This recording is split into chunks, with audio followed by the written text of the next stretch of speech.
किसका भाव लेकर के? पार्वती का भाव। और पार्वती का भाव का मतलब है विश्वास का भाव। विश्वास। रामचरितमानस में पार्वती के विश्वास को डिगाने के लिए सप्तऋषि आए और सप्तऋषियों ने पार्वती को बार बार प्रेरित किया कि शिव पर संदेह कर लो, लेकिन माता पार्वती ने संदेह नहीं किया। जो गुरु और गोविंद पर अटूट विश्वास रखे, अनन्य विश्वास रखे, वो है पार्वती। पार्वती के मन में शंकर जी के प्रति संदेह पैदा करना चाहा, पार्वती के मन में उनके गुरुदेव नारद के प्रति संदेह पैदा करना चाहा। शंकर जी स्वयं संदेह पैदा करना चाह रहे हैं, बोल रहे हैं कि एक बार भगवान इसलिए मनुष्य रूप में आए क्योंकि भगवान को नारद ने श्राप दे दिया। पार्वती ने जैसे ही सुना कि नारद ने श्राप दिया, नारद तो मेरे गुरुजी हैं, उनसे कभी गलती नहीं हो सकती। का अपराध रमापति कीन्हा, कारण कवन श्राप मुनि दीन्हा। जरूर कोई ना कोई गलती भगवान ने किया है, मेरे गुरुदेव कभी गलती नहीं कर सकते। यह है विश्वास। सनातनियों, ये बात मैं क्यों कह रहा हूं, इस बात को ध्यान से सुनिएगा।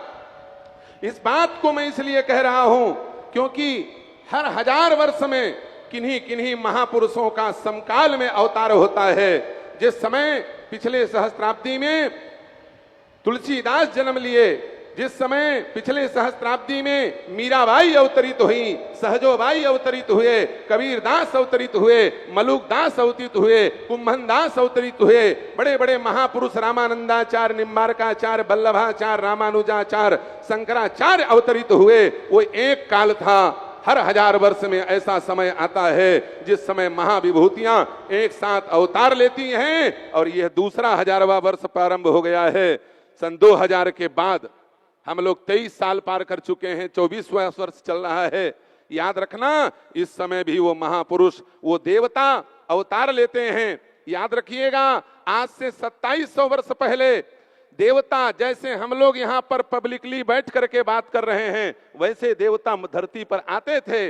लेकिन तमोगुण के वृद्धि के कारण अब देवता किसी किसी के सामने आते हैं, लेकिन भगवान के भक्त और भगवान मनुष्य रूप में अभी भी अवतार लेते हैं। और वो 1000वां वर्ष फिर प्रारंभ हुआ है। और इस समय भारत में जो विभूतियां विश्व में क्रांति उत्पन्न कर रही हैं, सनातन धर्म की रक्षा के लिए अवतरित हुई हैं, आप उन्हें मनुष्य जानकर कि यदि भ्रम में पड़ोगे तो विनाश से कोई नहीं बचा सकता। यह बात ध्यान से सुन लीजिए। इस समय बड़ी बड़ी विभूतियां एक समकाल में अवतरित हुई हैं, चाहे वो बागेश्वर वाले हों, चाहे वो प्रेमानंद जी महाराज हों, चाहे वो रामदेव बाबा हो। हमारे दृष्टि से देखो, आपको समझ में आ जाएगा। साक्षात पतंजलि ऋषि के अवतार स्वामी रामदेव जी, साक्षात हनुमान जी के अवतार बागेश्वर वाले, साक्षात राधा रानी के अवतार प्रेमानंद जी, और साक्षात महादेव के अवतार पंडित श्री प्रदीप मिश्रा जी, ये सब समकाल में अवतरित हुए।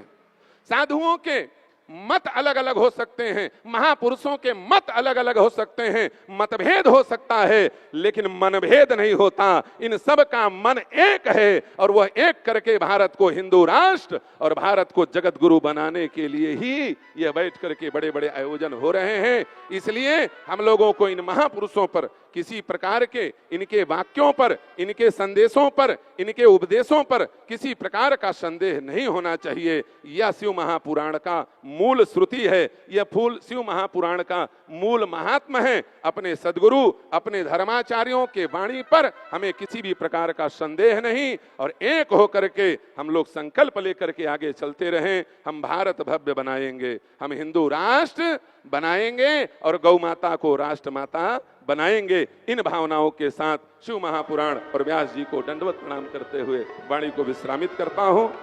हर हर महादेव। हर